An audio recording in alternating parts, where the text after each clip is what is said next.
Welcome to AccentCast, real people, real English. I'm your host, Michael Simpson, and I have a special guest here today, Steve, the vagabond and silly linguist of Facebook and Yes. YouTube fame. How are you doing, Steve? Hello. I'm doing very well today. How are you? Fantastic, fantastic. So tell us a little bit about yourself and tell us a little bit about Steve the Vagabond page too. Okay, so long time ago, I was a programmer. And programmers they only hire you to be a programmer if you've got something to do for the business. They don't just hire you for fun. So most of the jobs you get is for anything like databases. And one place I worked as a payment processor. And I like systems, so it's not a bad job. But like it's a little bit boring. And then I have German heritage, so at university while I was studying computer science, I decided to also study German. And so that was like a little bit a prologue to what would happen later. And then what would happen much later is that I started writing about stuff on Facebook. And then a friend of mine had joined this one group called Omnigod Fan Club. It was a group for a website called Omniglot, which is like an encyclopedia of languages. And I just started posting I just started posting on there. And then I was having a lot of fun, and I was actually like, why didn't I make my own space? Because I have so much to say. Like I could talk like just all the time. So I said it's great to have my own space. And then I thought, I wanted to come up with something memorable. And I think, well, I'm going around traveling around the world, looking at all these things. So what's a kind of a traveling character like a vagabond? A vagabond is kind of a traveling character. So I just thought, well, I'm a vagabond, so Steve the vagabond. And at the time, I felt like the kind of material I was looking at was very serious. Mhm. So just on the spur of the moment, I said, "Well, we need a silly linguistics." And then the name, like very often, the thing that I found is the names that just come straight away to you tend to be the best, because it means something. See the vagabond and silly linguist just came up. I just came up with it on the spot, and it's been like that ever since. Okay, yeah, excellent, excellent. I think that's a good background of Steve the Vagabond. Now, before we continue, I wanted to place your accent. Are you able to say where you are from? Yes, yes, of course. So I live in Cape Town, South Africa. Hmm. Um, so for the more linguistically and language lover inclined people, I speak what is called conservative South African English. So that has got nothing to do with my politics. Um, Hmm. Conservative is in the linguistic sense. It conserves the way people used to speak here. So I have British ancestors. The reason a lot of people here speak English is because we have British ancestors. Those people in South Africa that have British ancestors, they speak English. I speak English, and so the way I speak is the closest you will find in South Africa to the way the British people used to speak here. Obviously, the British took over, and South Africa was a British colony for ages. And so a lot of people moved up. So the British started in Cape Town, and they moved out from Cape Town, and then they kind of mixed in with the local population. And like happened everywhere, new accents come about. You have Australian English, you have American English, you have all these different Englishes. Um, and that is a result of the language changing over time in these different places. Um, the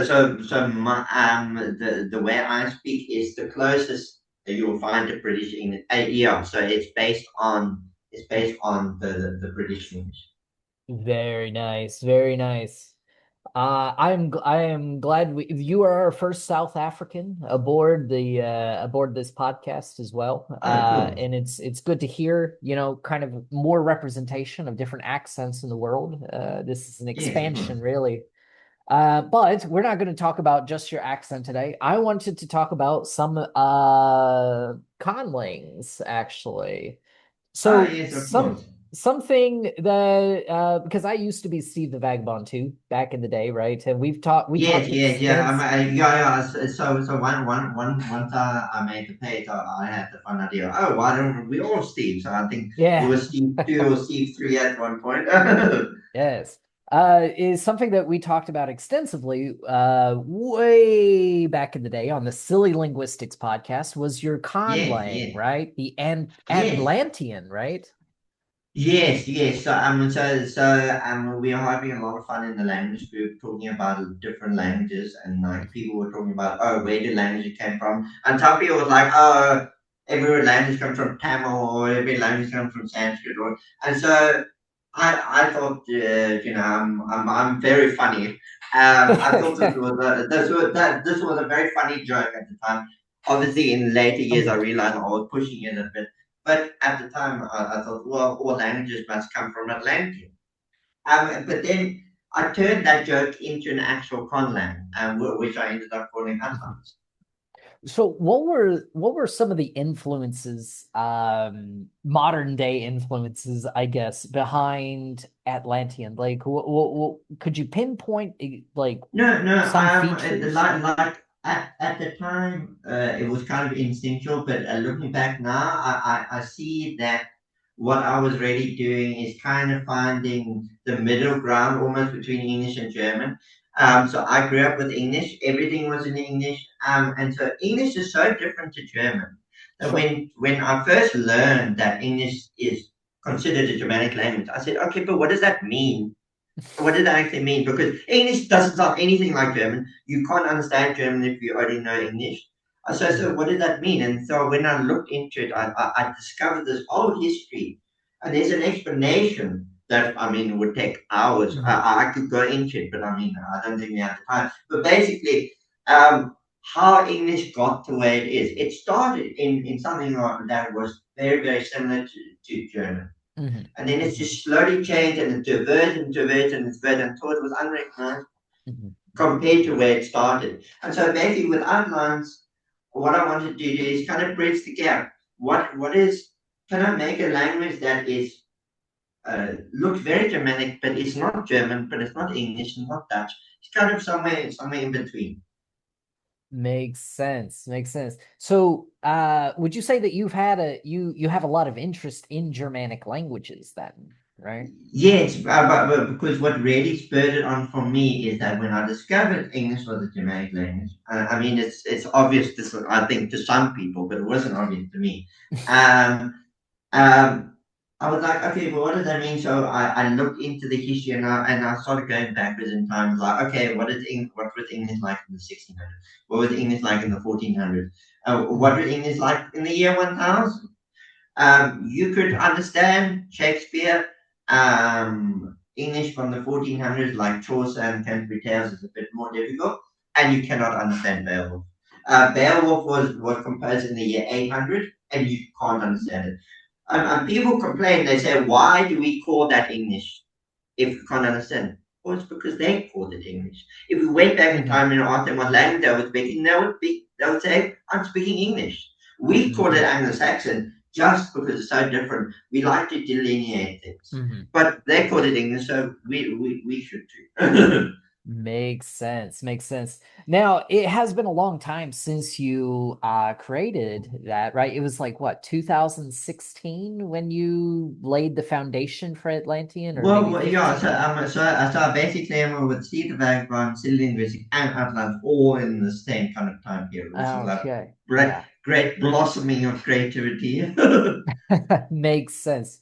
So, but you are now studying linguistics, serious linguistics, I guess, not just silly Yes, linguistics yes, at yeah. university. Now I'm becoming, yeah. at some point I'm going to have to drop the silly. I'm going to go from a silly linguist to just a Steve the linguist. I don't know if that has the same ring to it. We'll start a podcast called Serious Linguistics, right? Yes, Instead of just silly yes, linguistics. yes. But I guess my next question would be like, so if you could restart Atlantean today, Yeah. would there be a lot of difference from that first version based on everything that you know now? Okay, so what I've since learned is that English is both very Germanic and also very not, and there's a lot of things that English does. I mean, there's something that English does is incredibly conservative.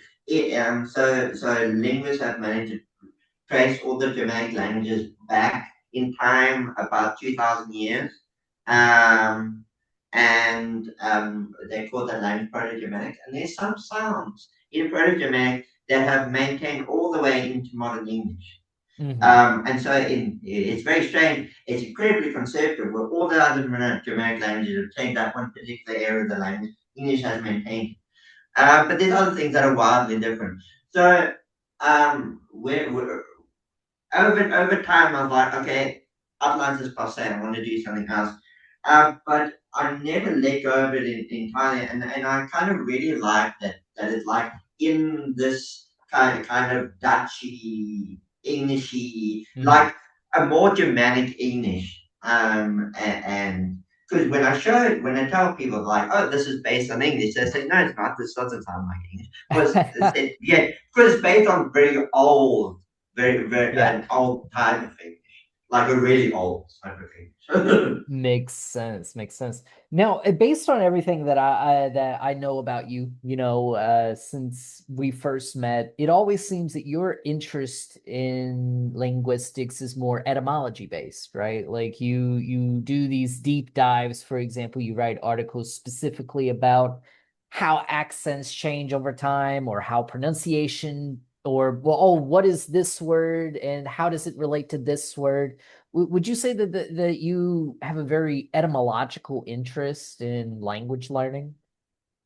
Yes, because for me, like, maybe it comes back to the fact that, like, when I was growing up, we learned very prescriptive kind of English. Like, this is the way English should be, Hmm. and this is the way you have to speak. And I was happy to go along because I'm a good student and I like getting things right. And so Sure. I was happy to learn all the rules, and this is how the spelling works, and stuff.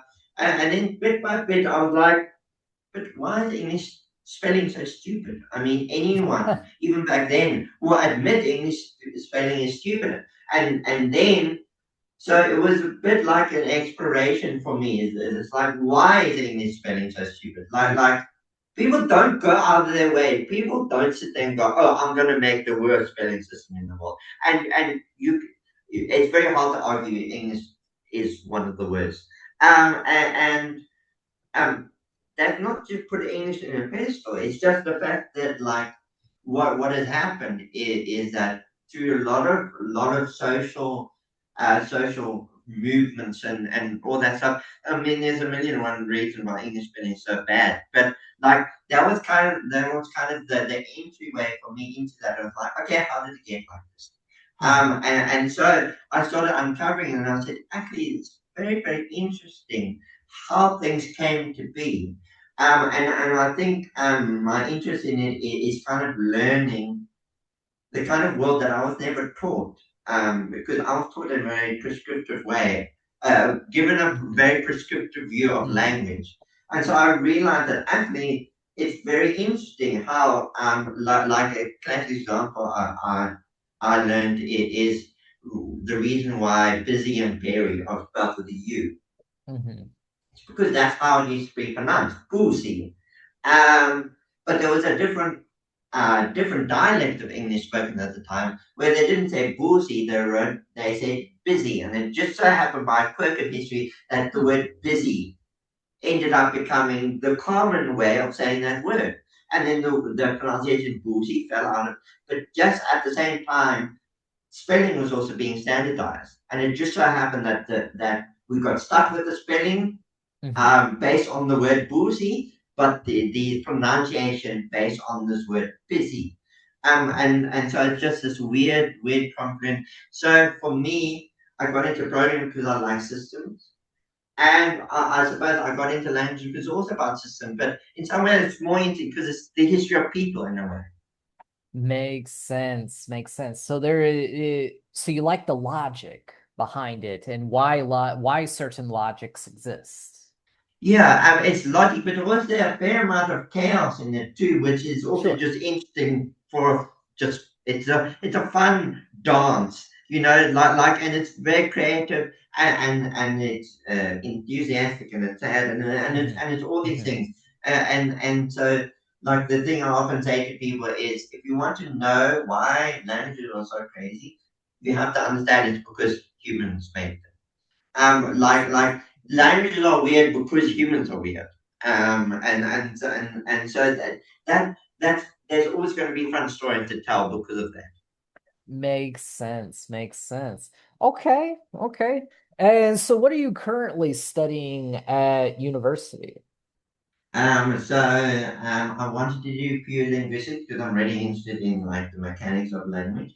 Hmm. Um, But we had to pick another subject to go along with it. I said, well, I'm really interested in languages. Why don't I just pick another language to go with it? So my course is my two majors are French and linguistics. So I'm going to be Hmm. doing French all the Hmm. way, and so hopefully by the end I'll be near fluent, and then that's just one more feather in my cap. Makes sense. Now, for me, my interest in language is more literature based, Oh, right? interesting. Yeah, I've always preferred reading in languages rather than watching stuff in languages, for example, right? yeah. Does the literature of the languages that you study interest you at all? Like, for example, are you going to one day sit down and read, I don't know, Victor Hugo in French, maybe, or something like that? Yes, absolutely, and it's funny because I will admit I did come in through learn through the technical route, like what is etymology, where do words come from, how did English get like this? It's quite technical, or can be. But then when I got into English, I started loving the stuff, and then like I started reading, going back to things like Shakespeare and reading it with new eyes and like reading it with the original pronunciation like I did a video on to be or not to be with original pronunciation. So with the way it would have been pronounced in the 1600s. And one of my most successful video on my YouTube channel is a video where I read out the beginning of the Canterbury Tales with the original pronunciation Hmm. um, from the 1400s, and it's much more different than you might realize. Makes sense. Yes, you have done what all works have you done on your YouTube channel? I know the Canterbury Tales. Was it Beowulf as well? And then Yes, yes, yeah. With the success of the Canterbury Tales, I'm trying to think. I just put it up there on the whim. It's like I just like reading language. It's just fun. It's just a fun physical exercise, just reading things yeah. aloud. Um, and so I just went and I just put it up there, and then it just exploded. And then I was like, why was this successful? And I think it's because it's evergreen. People always want and always wanted like people always searching Canterbury Tales. What does Canterbury Tales actually sound like? And Um, I was lucky enough that the algorithm picked my video to be the one to show that. Makes sense. Makes sense. Now I'm also seeing on here you did Schleicher's Fable from Proto-Indo-European all the way to modern Yes, yes, French as well. What is Schleicher's yeah. Fable? I've never heard of Okay, it. okay. So the short version is that in the 1800s is when they really started codifying this idea of like that before this time, people didn't really know that like a lot of European languages are connected. Mhm. Then this one guy came along, William Jones, and said maybe a lot of European languages are actually have a common ancestor. Mhm. And then by the 1800s, they started to try and reconstruct it. And so they gave it the name Proto-Indo-European. It's given that name because it's the European, and some of these related languages are Mhm. actually go as far as India, so it's Indo-European. Mhm. And so the proto language is called Proto Indo European. So it's the Sure. original language that all the Indo Mhm. European languages come from. And so what I did is linguists have written the story. So to show this language, there was a linguist in the 1800s called August Schleicher. He's a German. Um, Um, and what he did is he used as much Protein European as they had discovered at the time and wrote a okay. little story in it. So there's a sheep, and then a sheep meets a horse, and it says to the horse, "I'm very sad that the humans are forcing you to carry all these loads." And then the horse says to the sheep, sheep, I'm sad about you because I see you have no will. Mhm. Because the humans are taking all your will to make clothes, and then the sheep gets sad and runs away. So that's a very short story, but the linguists had already at that point reconstructed words for sheep, words for horse, in Proto-Indo-European. Mm, Um, mhm. and so then it became a pet project of linguists like, oh, well, let's do Schleichenfeld and other languages. So Schleichenfeld was being translated into Latin, into French. And so what I did with that little project is I filled in the gap between Proto-European and Latin. Mhm. A language called Proto-Italic, which is the ancestor of all the languages of the Italian peninsula. Then also painstakingly translated the Latin version into Old French, which is the French from the 1200s. And the funny comment I got on that video was I said, this is all wrong because like none of those previous stages sound like modern French. I said, well, that's modern French's fault. Because Old French sounds like Latin. Yeah. It just sounds Mhm. like Latin with a few of the letters, but modern French doesn't sound any. Modern French is so different, It and is. that's Yeah. modern French's fault. It's like somewhere in between 1200 and Mhm. like modern times, the French people just changed everything, and it sounds very different to the other Romance. Makes sense. Yeah, I did not know the story behind Schleicher's Fable. I guess that video didn't do super well. Only It, 162 views. yeah, it's probably because I'm not making videos regularly, and so the YouTube algorithm Mhm. wants you to be putting videos out all the time, and I mean it's not my main thing. I just put videos out for fun. Makes sense. Makes sense. Yeah, yeah. I did see that you also like to make music videos. Well, not Yes, music videos in the sense that there's people dancing, but like a video of music. For yes, example, Staying Alive by the Bee Gees in Middle yes, English. yes. Okay, so for me, when I start getting into languages, I would like it's crazy how much languages have changed, and it's like you almost want to go back in time to the 1400s and just go to a market square and just hear people speaking. Hmm. We can't do that. Maybe time travel is impossible, or maybe we haven't discovered how to do it yet. But the closest thing we can get is media. And so Hmm. I thought, how cool would it be if we can have a song that is recognizable to modern speakers? So it's not completely original, Um, but people can like, oh, I know the song, but like, oh, it's in Middle English. So it's a fun way of kind of breathing life into this thing that was at one point just what English sounded like. So there was a real language, a real way of speaking that real people used. And so with those projects, I really trying to like breathe life into these old forms that haven't been used in centuries. Makes sense. Makes sense. You also did House of the Rising Sun in Middle English, Yes, with yes. 60,000 views. And I actually listened to that a couple times. I really enjoyed the rendition. Yes, yes.